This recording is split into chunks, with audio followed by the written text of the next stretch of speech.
Hi, I'm Chris Skinner, Chair of the Financial Services Club, here with Elemer Tertak from the European Commission. Elemer, you've been with the Commission since 2005, so I was wondering how things have changed, because we had Charlie McCreevy and the Lisbon Agenda and the Financial Services Action Plan, and then the crisis hit and Michel Barnier's come in, and it's a very different agenda, I guess, now. Yeah, you're fully right. To be honest, when I arrived, our major issue was get through Basel II in the European Parliament. That was exactly the time when I arrived. And then by having adopted it, we thought we have done a big challenge, and let's now let the new regulation work and to look where we could make easier life for the financial markets. And really, I was also not aware, I belonged exactly to those regulators who were also not aware that here is something building up which is very explosive. And then it came to the financial crisis in two waves, in 2007, 2008, but already in 2007 we started to grasp that something is here wrong, but then already it was too late. Now, very clearly, as you set out, Mr. McCreevy, when he joined the Commission in 2004, the agenda, the outlooks, the tasks were quite different.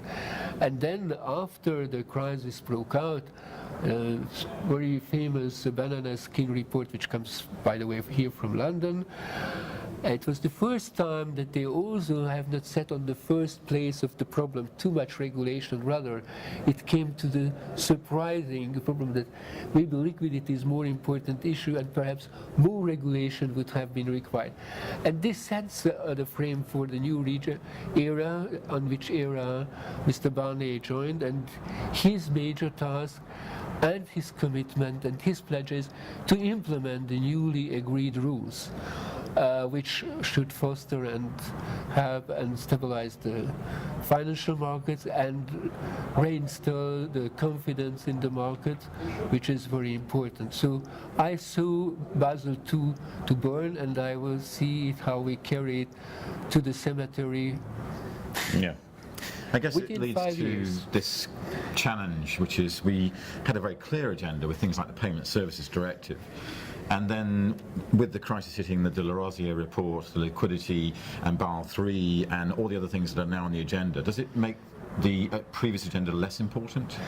No, I don't think so. For example, the Payment Service Directive is at all not directly affected, because anyhow, payment services had been and will remain one of the core banking activity, and that is one of the basics. There are two main feats of banking. One is payment service, the other is to collect deposit and put it into loans, and then at the third comes the risk management.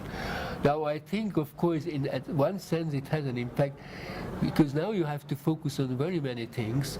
Maybe not enough attention is given or could be given to issues of payments immediately, but it doesn't take anything away of the importance of creating a better, more modern world, because yesterday we discussed here, I was also here, that we have got into a world where the technical frame is quite different.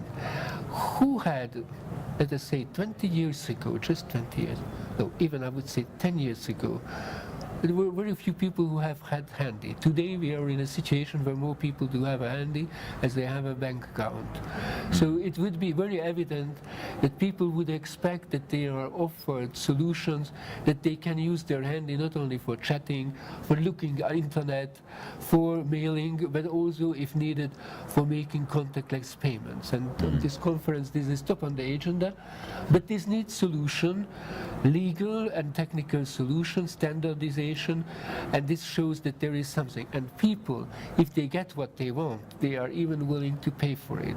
Well, I guess what I'm really getting at is that we've got this discussion going on around stress tests of the banking system in Europe. We've got the Portugal, Italy, Greece, Spain crisis. We've got this idea of a hard euro and a soft eurozone. Doesn't that change everything completely? I don't think so. Basically, again, all these problems were already in, only we have not paid enough attention. I don't think, and nobody thinks, that Greece or Portugal or Spain got in trouble within 1 second.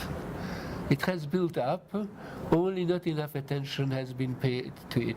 As it was also with the crisis, today we know that it has built up. Some people were able to see it, but nobody trusted. So I think that anyhow it's important that we stop all the negative issues which happened in that. We need not only in banking but also in the state finances more governance. So to be honest, the issue of governance cannot be limited simply that the standard banks should have better governance, but also better governance is needed also in debt.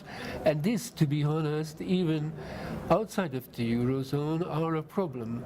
UK is also battling with the huge deficit, and the government does want to stabilize the budgetary finances, because otherwise even in the UK you may meet and have troubles.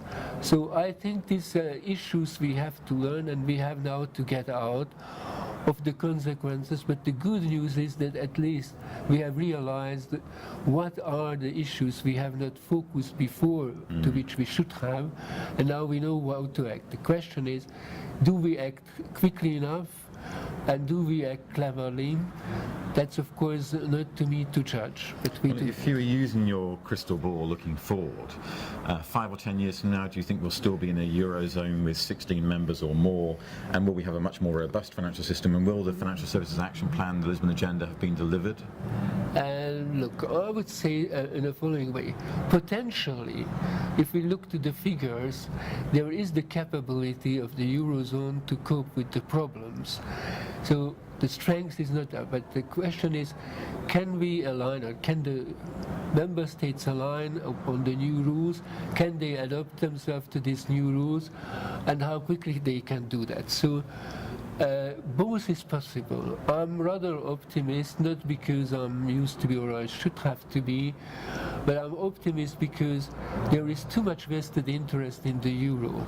It's a very good thing for them. Even I think that for UK, who is opting out of the euro, but it was making also its life easier in trading with Europe, having at least one additional currency and not so much. So it has brought even to the UK industry a lot of relief, and having a larger financial market enabled also the UK financial service provider to have a better use. So there are a lot of interest to maintain it.